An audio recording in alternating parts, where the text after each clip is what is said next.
Amy, I just want to welcome you to the show I'll today. stop. I'll stop you real quick. It's pronounced Amee. Sorry, I didn't I'm clear that sorry. with you No, ahead it's of okay. time. I'm glad you said that. Yeah, Me. Okay. Amee, like the French word for friend. Yeah, Me. Okay. and you can skip the last name. I can cover that if you want to, because it's a mouthy Italian word. I was So, going to ask if it was Italian, so okay. yeah, Awesome. yeah, it is. All Okay. right. So, Me. All right. So, Me, welcome to the show today. well, thank you. I appreciate being here, Chris. No problem. I'm excited to kind of pick your brain a little bit, get your knowledge that you have for our audience about the topic of self-sabotage and how to kind of correlate and walk around that. Um, So first, how do you pronounce your last name? It is Italian. I married it. I'm not Italian, as you can probably Okay. tell, but it's pronounced Quiriconi. Quiriconi. Okay. Yep. I would probably butcher it if I would have tried, so I'm glad we could clear that up, but that's awesome. So Yeah. Italian background. How is that? Do you get to involved with Italian at all? The No, family not or not no? at all. It was like I Okay. said, married into it. Gotcha. I kept the name after I divorced my husband because it's the same name as my kids. So, Okay. I'm stuck No. with it. But Yeah. with an unusual first name like Amee, that's usually what I've gone by. So I feel more like a Cher or a Madonna, like the Oh, last okay. name, just, whatever. The first Brandon to Prince or Right. whatever. Okay, awesome.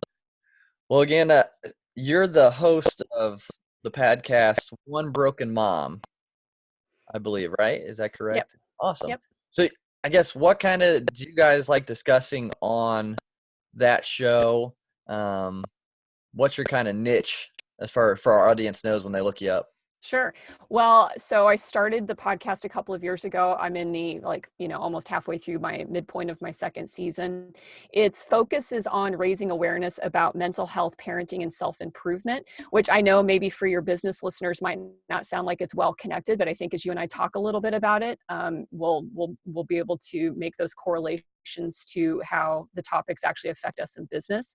But I started off. It's an interview-based show, so I bring on a variety of guests. A lot of them are self-help authors or therapists or researchers or anybody that has a specialty in a wide range of topics and subject matter as it comes across, from either just a mental wellness, mental illness, to parenting, back to what we can do from dating standpoints, and it's really designed to be able to shine a spotlight on this topic of neuroarchitecture, brain architecture, Mhm. neuroscience, so that we can see what our brains do to help us and hurt us throughout many aspects of our life. And you don't have to have kids to listen to the show because it's kind of a running joke with the listeners that no children are required, because the thing that we all have in common is that we all had parents. And so when we understand our childhood experiences a little bit better, then it begins to make a lot more sense on why we may still do some of the things we do as adults. And if we happen to have children, we get some insights on what we can do differently as parents than maybe what had happened to us growing up, so that we can begin to break some chains of some deficits, and some opportunities to, give kids really a better chance at their understanding of their world than maybe we had an opportunity to do as we were growing up.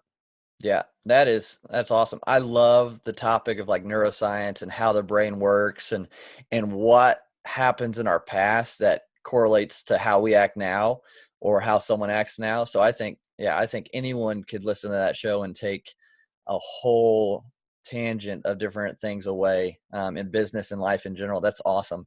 Um, and kind of correlating off of that, things that have happened in our past to how we act now, a lot of people find themselves in the same boat I think you've been in, and as far as the self-sabotage goes.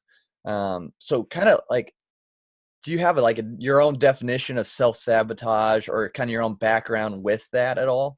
Sure. Well, it's something I joke about that I've mastered pretty well over the course of my life.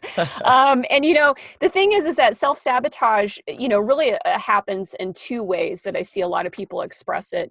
First one is when we react really strongly and emotionally to stressors in our life, and this happens in business all the time. A coworker says something to us. There's a deadline we have to follow through with. We have a vendor that shows up and has a bad day and takes it out on us. And when we kind of jump into the situation from a really aroused state. And I don't mean that like in a sexy way. I mean that Right. in like the whole danger system is going off. We can say and do things that are going to hurt us in the moment, right? We've all been, Hmm. guilty of that. We're like, God, I Oh really yeah. wish I hadn't said that, right? Like I flew off the cap. And sometimes it's not always angry and heated. Sometimes people freeze when they're in stressful situations and they don't say anything at all. And that can actually end up hurting them in some way professionally, even as well as personally. But then there's a second part of self-sabotage that I think that is the one that is the most insidious and the one that takes a little bit more depth of understanding of who we are as people and what a little bit of our history is. And that's what I call the self-fulfilling prophecies, which is that we make consciously and subconsciously a lot of decisions and choices that we don't realize what we're doing is we are recreating childhood over and over again. Huh. We pursue ideas, we pursue people, we pursue jobs, projects, whatever it may be, and they may end up failing ultimately because our pursuit of them is rooted again in something that's in the past. And there's no specifics to that because our pasts are all very unique and very different. And so when we keep recreating, a childhood, and that's a huge leap for people to make with that second one. Everybody gets the first one, like, oh yeah, no, I Right. totally, can't keep my crap together in a meeting. And we think that if we can just learn to keep our mouth shut, we'll fix it. But like I said, the most dangerous form of self-sabotage is that self-fulfilling prophecy of where we guide ourselves into situations and circumstances that are eventually, fall apart because we're Hmm. adults, we're not children, Right. and that's one of the biggest ones. It's the hardest for people to change.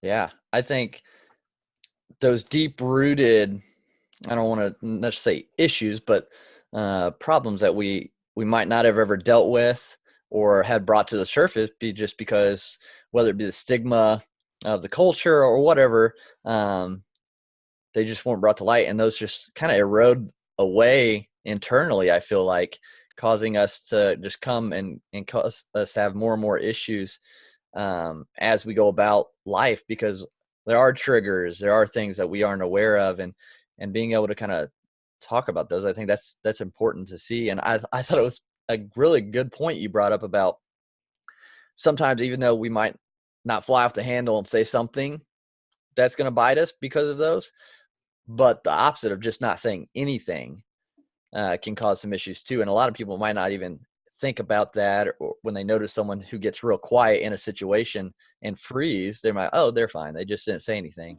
But Right. they're internally like dealing with the same kind of issues, just dealing with it differently. So I think that's a great point that you brought up there.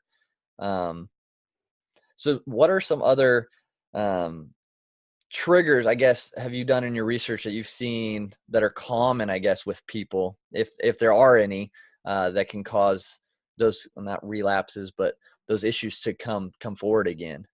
Well, self-sabotage is a chronic thing. It doesn't Mm, just happen, right. once, Yeah. otherwise it would just be a mistake, right? Right. Yeah. Yeah, exactly. But when you keep doing it and you keep repeating the pattern, then you know that you're dealing with it. Mm, One of the things, like I mentioned, is being quiet, which is assertiveness, mm-hmm. either too much assertiveness or a lack of assertiveness. Okay. And that's why it can be at different ends of the spectrum. A person who is unable to take criticisms without it feeling painful and hurtful inside of them tends to, or can actually, go off the handle. They can be the ones that are always going to blow up in a meeting. And then what Hmm. happens in a professional situation is that everybody begins to adapt around that personality and either accommodates that behavior. But imagine that stigma that you end up developing for yourself when you're the person who just gets angry all the time because somebody's trying to coach you. If you are unable to be coached, if you're unable to be critiqued, if you're unable to be mentored because everything feels like it's a personal attack to you, it's obvious that you're not going to grow in your career. That's a That's a good point. self-sabotaging act. Okay. On the other end of that, of assertiveness, is that when somebody is offering you those criticisms to you Mm-hmm. and those critiques, and our nervous systems interact with people, so sometimes somebody is being a jerk when they're giving you feedback. Right. But sometimes when somebody's really trying to be really informative with you and providing you just honest, feedback in a way that should be able to guide you into growing in your job or your position or your career, and that hurts, but you do the opposite, which is you retreat, well, then people see that out of you. Well, this is a person Mm. who's really not going to be able to step up into stresses. They're really not going to be able to handle the rigors, and you are not going to get promoted, or you're not going to advance in your position that way. And another thing that we see in self-sabotage, or that you see out there, is it's around financial decisions. And these are called, there's a guest that I speak with quite often, Dr. Brad Klontz out of Creighton University, and it's called money disorders. And we have scripts in our heads about how we feel about money, and those money disorders can actually come out through our jobs, and again, be blended in with assertiveness. And so if you are, and I deal with this a lot with women, more so with women Hmm. than with men, women have been scripted and groomed and taught certain messages about money. And one of the biggest ones that women are taught is that you don't need to worry about it. There's always going to be somebody there to take care of it for you. Hmm. And also that we have been usually put in situations through our lives where we have expected to do something for somebody else and not be compensated for it, because it's our job, it's our role. Our job is the caretaker. It's the take care of everybody else's needs before our own.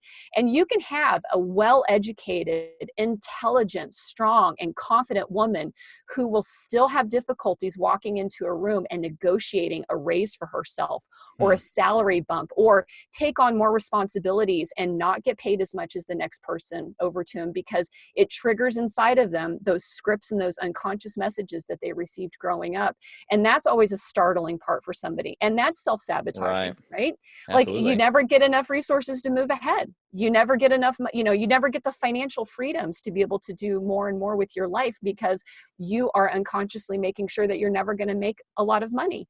And so those are some like major examples that I think a lot of people don't really link back to what were we taught and what were we shown as children, and Right. how did that create the brain that we now live with as an adult. Yeah. I think that's some really deep rooted issues, especially, and then I think, yeah, those personas with women having to deal with that, not being able to advance in a way because of those stigmas is startling, and it becoming, I think, thankfully, more realized and talked about, which is great.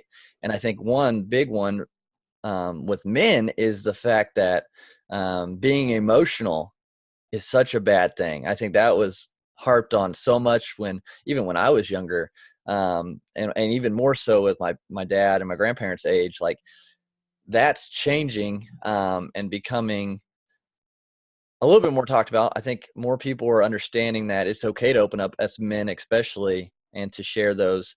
And I think that helps, both aspects, because then we can kind of meet in the middle and kind of agree and grow together. And so, yeah, I think, those are really some big issues that I'm thankful are becoming more talked about in today's society, because mental health is such a big issue, and that correlation to future, our kids, they're, continuous down the line.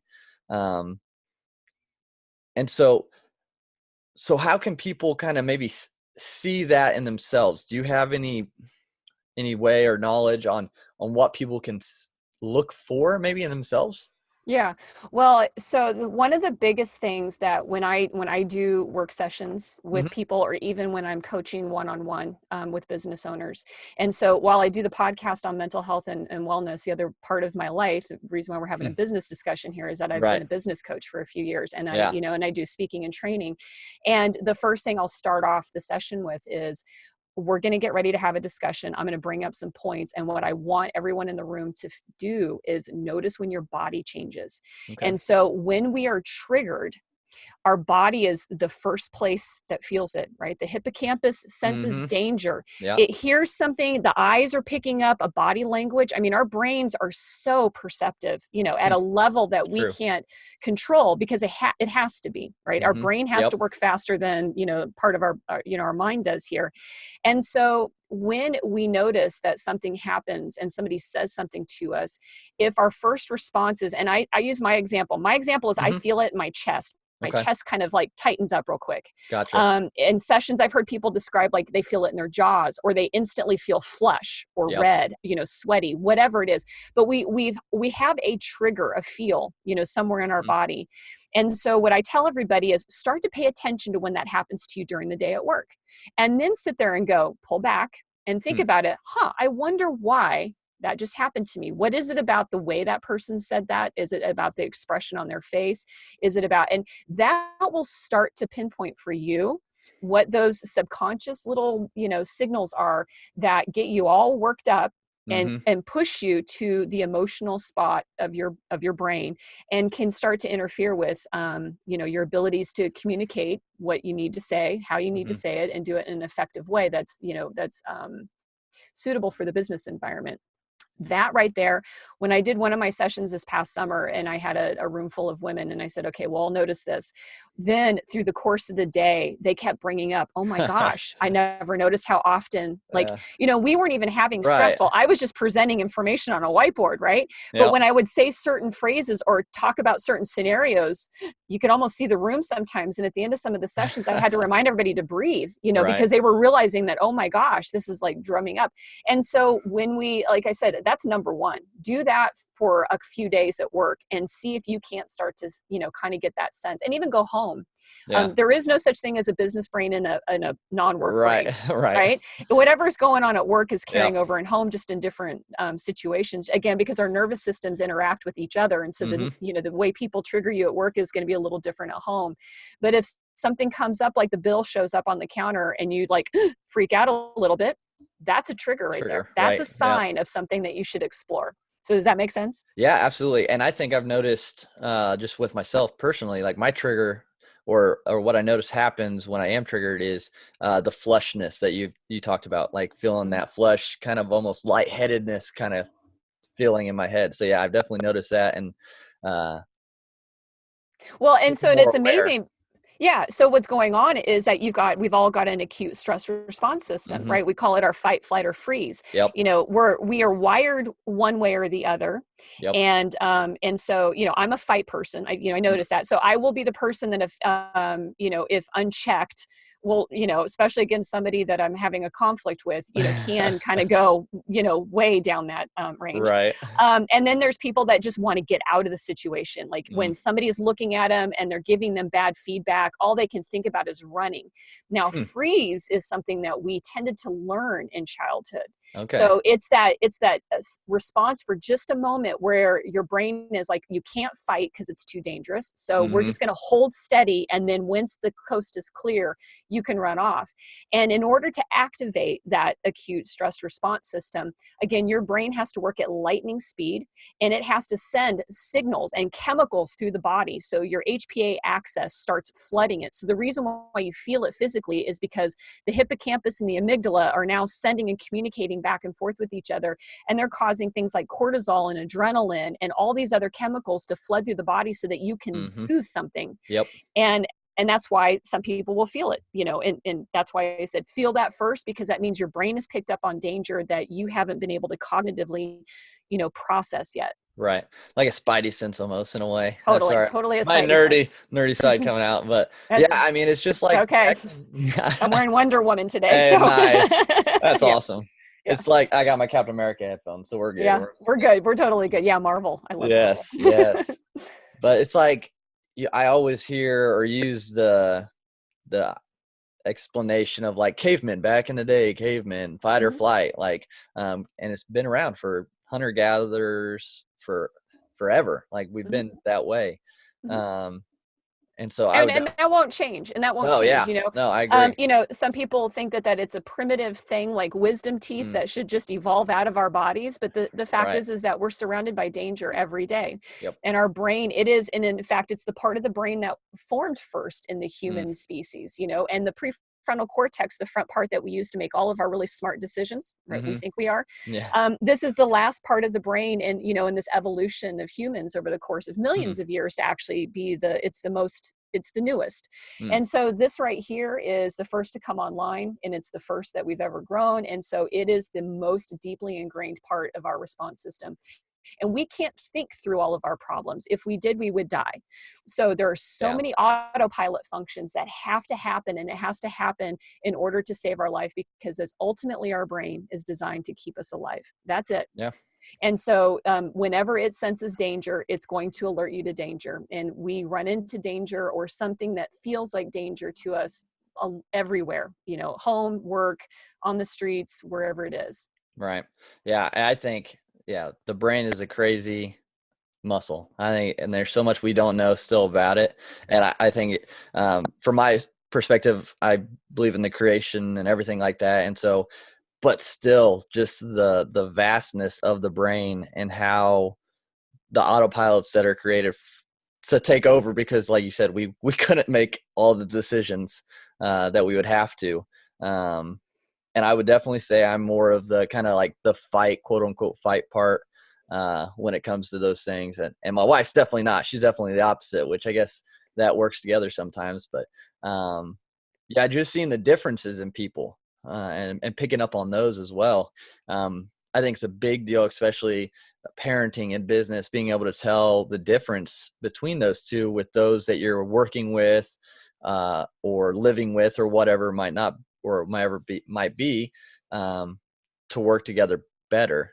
So I think that's huge. Yeah, you bring up a really great point, and this is something that I've talked with other Hmm. companies and businesses about, especially when they're dealing with stressful situations, is if you now know that we're all running from an autopilot that is fear-based, right? Hmm. Or it's survival-based. Yep. And so when you see somebody else coming at you in a way that feels confrontational or threatening, or they appear to be really scared or silent or whatever, and you get that that's also what's happening for them, you become so much more sympathetic to everybody else around you. And when you can get a Absolutely. room full of people that are aware that that's really what's going on, then everybody gets a chance to just take a breath, take Yep. a moment, and then go, okay, I get that you feel this way right now, and that what I said maybe came off as confrontational or critical, and I'm sorry that that's the way that that felt. I mean, Right. it makes this depth of understanding so amazing and so powerful. And organizations and businesses that have a lot of growth minded employees and a lot of Hmm. self-aware employees, not surprisingly, do way better than other companies that Yeah. don't have people like that, for sure. Yeah, I think, yeah, much more open-mindedness on people seeing that, like, oh, you're coming at me that way because you're scared, and that's how you protect yourself and deal with it. And being able to grow with that, like you said, is that's why those companies do better. And I agree. I think that's something that more people need to think about. I've had people come to me and say, oh, that's whatever, like they don't need to act that way, or that's the way they should act. Like it's nothing. And I'm like, no, there's so much more to it. You don't just open your mind a little bit, you can see, and you'll be able to grow so much. But it's hard for some people, and that's unfortunate, but that's the battle that we still are in to Mhm. overcome and to educate people. And that's why shows like this and your show are so crucial for people to kind of take and use and just learn. And so Right. I'm thankful again that we're able to talk about it.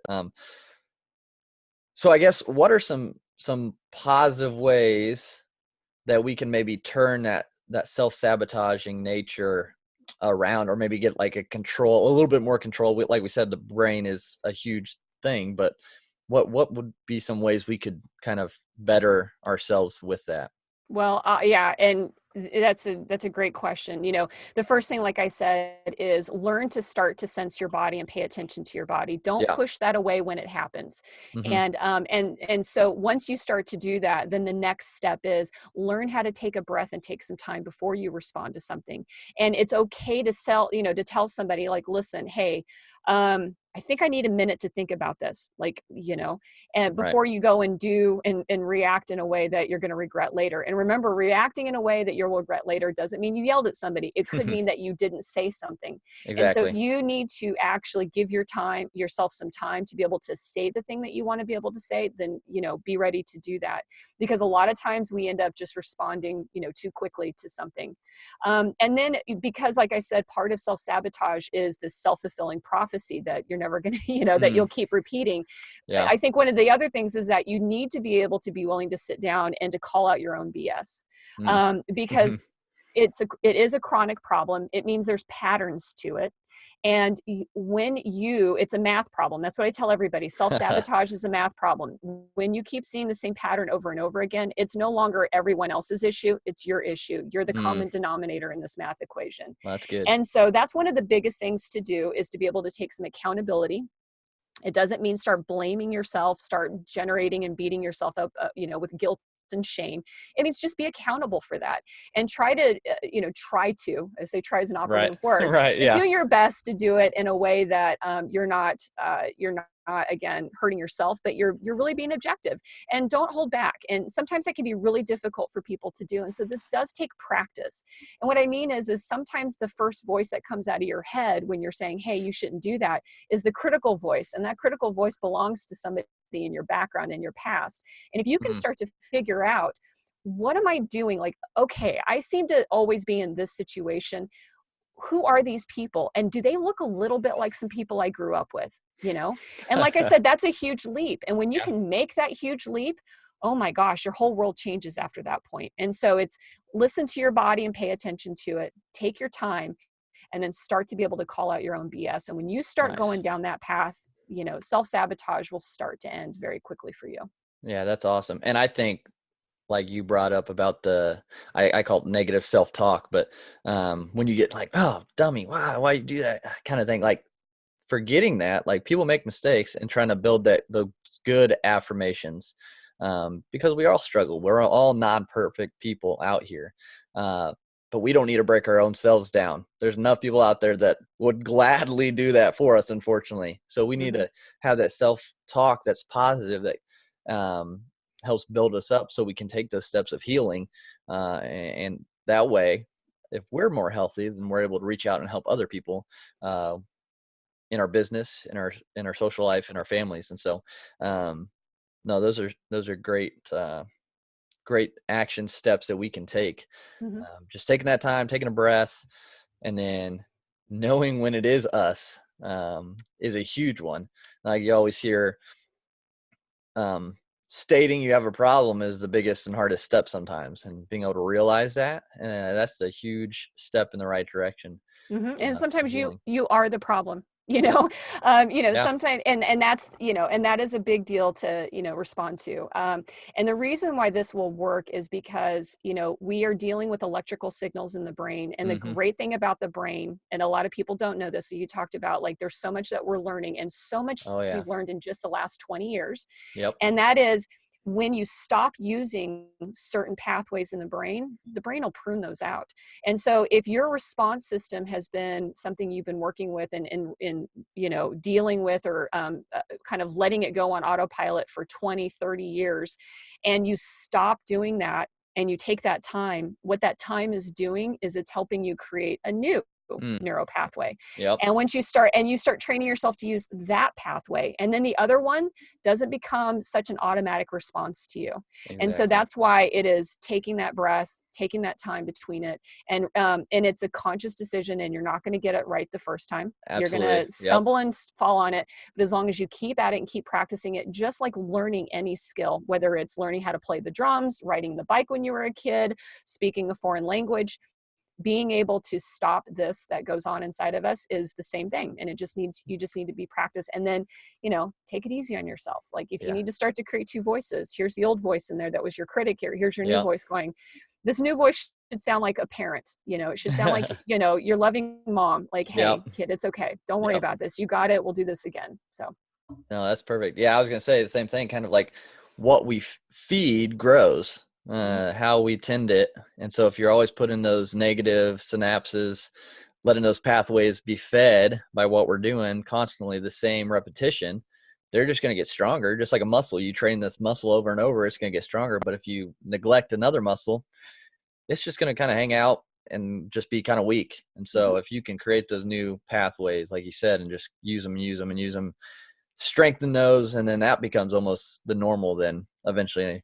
But yep. you read my mind. That's crazy, because I was going to say the same thing. It's not going to happen overnight. Right. Like you said, it's going to take the time, and to stay on it. Don't give up if you're trying to get out of those negative pathways. The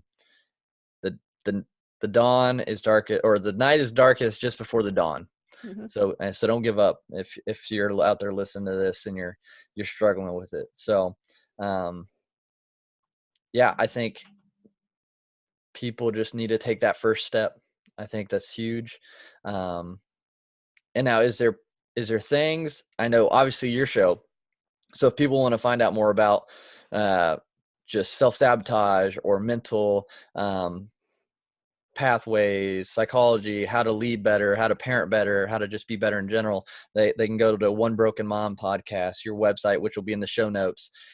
Are there other books that you're reading right now that you would point people to, or anything? I'm sure you probably have a bunch going on, but I've read a million books. Yeah, yeah. I will say this one, and I'm Yeah. making no money off of this, but I'm a huge fan of Okay. it. And I'm sure people have got this one. Man, I'll tell you what, Mel Robbins' 5 second rule, right Five there. second rule. Okay. Yep, I'll the write five that down. second rule. Five I second have rule. recommended that book so many times to so many people because of what I just said right there. Is like it's a great, just basic way of getting you to just stop, take a breath, go do something different. And it's a good action for that. And she's successful at what she does, and she deserves all of it Hmm. because it's so brilliant and so simple in how that works. And so sometimes the first thing that we have to do is we just have to stop the actions that we're taking.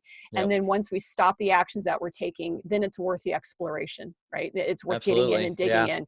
And some of us have to journey a little deeper into our past to uncover whatever the traumas that we may have had and the adversities in our childhood experiences, and do a lot of rewiring, of the Right. neural pathways. Yep. Some people don't need it as much, but just getting you to stop and start new behaviors and new habits is like a huge first step. And so if I'm going to throw it, but other than that, like, my book ranges from Oh yeah. business to wherever, but that one Yeah. right I'm there with you. is Okay. a lot of people have thanked me for telling them about The that book. 5 second rule. Okay. And Yep, I'll put a link. I'm sure it's on Amazon probably. So I'll put a link down totally. there for it. So Yep. cool. In the show notes. But yeah. Oh, what was I going to say? I'll edit this out. I had a good one in my head. 5 second rule.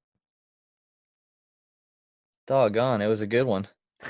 Take your time. This happened to me just this Yeah. last week too, and I was like, Man. just don't let me leave. I got to get it. Yeah. It was a Yeah, perfect. Oh, so if people are out there and they have maybe a lot that they're dealing with, obviously we're at different levels, everybody, and this is good for anybody. I've done it, went through it to help, but counseling, that's something out there that if you really are looking for someone professionally to help you, take advantage of it. It's such a wonderful tool that has had such a bad stigma in the past, that can really be beneficial. To change our route and to take that positive step. So I always try to mention when I can, especially on the topics that have to do with it somewhat. But yeah, counseling is a great tool to take. So yeah, if you're even questioning it, go do it, because yeah, you'll see a lot of benefits from it. I totally. personally have been there and went through it. So that was something that popped in my head. I definitely wanted to say. Um, But Amee, again, I thank you for being on the show. I want to end with a couple questions, kind of off topic, just but also something that kind of gets people to know you a little bit better. If you could choose any fictional character and bring them to life, who would it be and why? Fictional character and bring him to life. Well, Yeah. okay. As we already discussed, like, I'm a Yeah. huge Marvel superhero Oh fan. yeah. So, and I'll tell you who I think is one of my favorite characters, and Okay. that's Loki. And Okay. I know that, from a comic book standpoint, he's a different character, but Loki Right. to me is the epitome of, the guy that you can just see in his character and his heart. He really is a good guy. He Mm, just is dealing with his own trauma in a way, as if most of the Marvel superheroes are. right. Yeah. But I am actually a Loki fan of all of Okay. them Hey, that are out there and stuff. that's I think, understandable. That's yeah, awesome, though. yeah. No, I like Loki. He definitely is, I think, misunderstood some by a lot of people. Hmm. They just see the bad. So no, that's awesome. Yep. And then the second one, um, what is one thing that we can do to leave a positive impact on the world? Oh gosh. Well, we all are made different ways, and Mm, not everybody can stand up on soapboxes and mm-hmm. put themselves out there. And I think that, like I said, the the most that we can do for each other doesn't require superhero strength. Mm, But that is, if you are able to sit and listen and witness another person, don't try to solve their problem for them. Just listen to them when they express to you whatever it is that they feel that they need to share with you, because there is not enough of that going on out there. You know, a lot of our pain, a lot of our struggles that we actually have is that we just are misunderstood, or we've never really been recognized for who we are in an authentic way. mm, And if you can learn how to do that for anybody, your kids, your spouse, your coworkers, your friends, you know, whoever, a stranger out there, and give somebody this opportunity to share with you who they are, and you can just hold that for them, you know, mhm. at an emotional level. Wow. I mean, that's a powerful thing. It's a hugely powerful thing. And I think that that would actually, you know, make a tremendous impact, at least on one person's life, if you can do that for them. Yeah, I love that. Yeah, just listening. That's a great answer. So, well, Ami, thank you again for being on the show. I appreciate all your insight, education, and knowledge you brought to the topic of self-sabotage. And I hope the listeners out there can take something away from today. Cool. Well, I'm glad to be here, Chris. You know, No so problem. excited to be on the Awesome. show. Thanks. Awesome. Well, perfect. Well, I think that Cool. was all right. Yeah, I I did. hope I it liked sounds it.